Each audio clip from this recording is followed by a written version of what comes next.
मैं इतना ही कहूँगा कि नेहरू परिवार ने भारत का जितना शोषण किया और बर्बाद किया, आज चाइना को उतनी ज़मीन 32,000 किलोमीटर स्क्वायर किलोमीटर ज़मीन नेहरू ने दिया। कश्मीर का प्रॉब्लम नेहरू परिवार ने प्रॉब्लम लाया।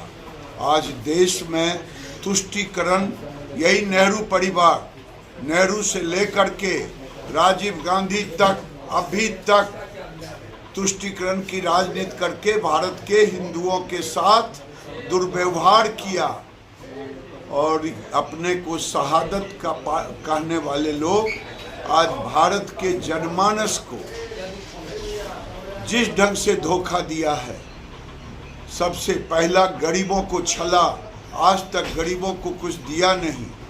देश में एक ही गरीबों का मसीहा आया जो नरेंद्र मोदी, गरीबों का मसीहा नहीं, जन से सरोकार रखने वाला सीधा संपर्क, वो नरेंद्र मोदी चाहे मन की बात हो, चाहे परीक्षा पे चर्चा हो, चाहे रोड शो करके, चाहे सीधा संवाद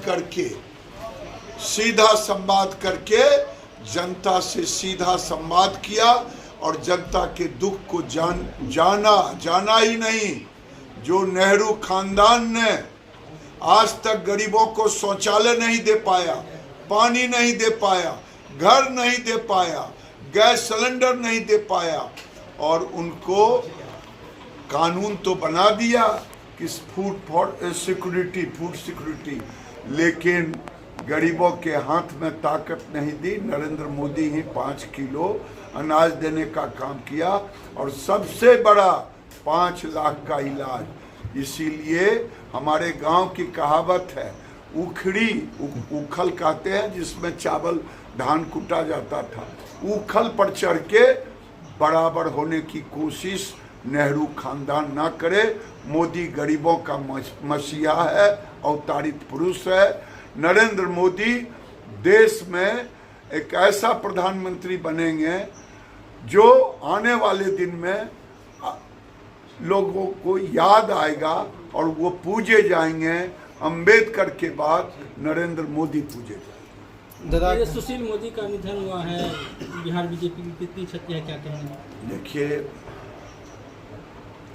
सुशील मोदी विद्यार्थी परिषद में काम करते करते भारतीय जनता पार्टी में जब से वो आए,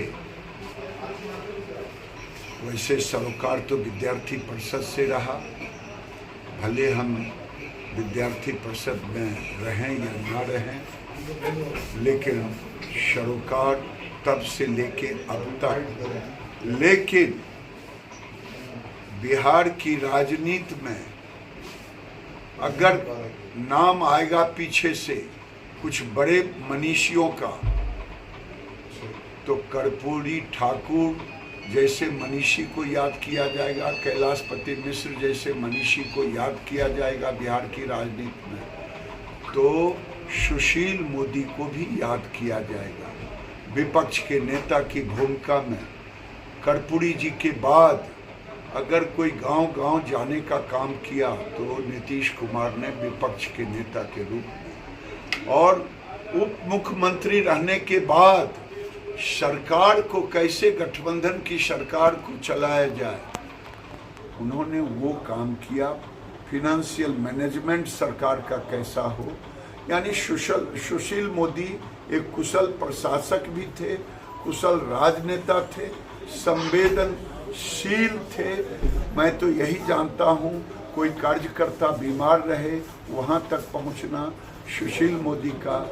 मैं जब मालूम हुआ कि कैंसर डिटेक्ट हुआ तो मैं गया था मिलने के लिए गया, तो वो मुझे इशारे से पूछ रहे थे क्या हाल है। यानी उस समय भी वो उनकी चिंता थी कि कंस्टिट्यूंसी और बिहार की क्या स्थिति है। सुशील मोदी के निधन के बाद जो भारतीय जनता पार्टी और बिहार की राजनीति में शून्यता है, इसको भरना बड़ा मुश्किल होगा। ये तो मैं कह सकता हूँ। मैं भी आज उनके अंतुष्टि में कंस्टिट्यूंसी से चल करके भाग लूँगा। 13 मई को चुनाव को किस नज़र से आप देखते हैं सर, कल की चुनाव को लेकर? 5 क्षेत्रों में बिहार में चुनाव हुआ। अगर बिहार की बात करें तो पांचों की पांचों सीट एनडीए की झोली में आएगा।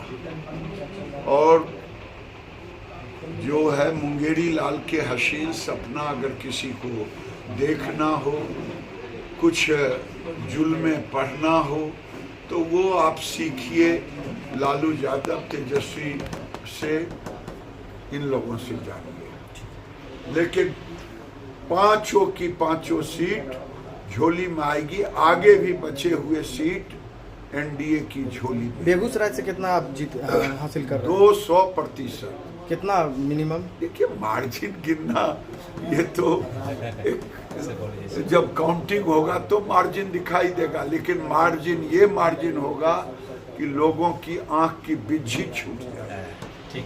अगर आप ये वीडियो YouTube पर देख रहे हैं तो हमारे चैनल को सब्सक्राइब करें और बेल आइकन को दबाना ना भूलें। अगर आप Facebook पर ये वीडियो देख रहे हैं तो हमारे पेज को लाइक करें।